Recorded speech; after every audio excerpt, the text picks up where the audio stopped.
ঢাকার রাজপথে নগর ভবনে আজকে কয়েকদিন যাবৎ জনগণ ঢাকা নগর ভবন তালাবদ্ধ করে রেখেছে। চতুর্দিক থেকে তারা ঘেরাও করে রেখেছে। আলটিমেটাম দিয়েছে স্থানীয় সরকার উপদেষ্টাকে যে আদালতের রায়ে যিনি মেয়র ঘোষিত হয়েছেন জনাব ইঞ্জিনিয়ার ইশরাক, ইলেকশন কমিশন যার নামে গেজেট প্রকাশ করেছে আদালতের রায় মেনে, তাকে আপনারা শপথ গ্রহণ করাবেন না, বিভিন্ন রকমের কলা কৌশল করছেন। আমরা সবসময় আপনাদেরকে সহযোগিতা করেছি, এই সরকারকে সহযোগিতা করার জন্য আমরা প্রতিশ্রুতিবদ্ধ, কিন্তু তার মানে এই না যে আমরা দাসখত দিয়েছি আপনাকে যা করবেন তাই সমর্থন করার জন্য।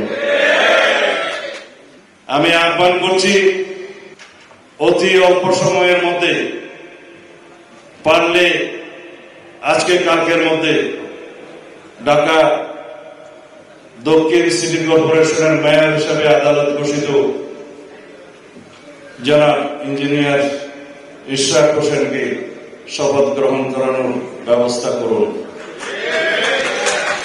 অন্যথায় ঢাকার এই আন্দোলনকে কেন্দ্র করে হয়তো আরো বৃহত্তর আন্দোলন করতে হতে পারে। ঢাকার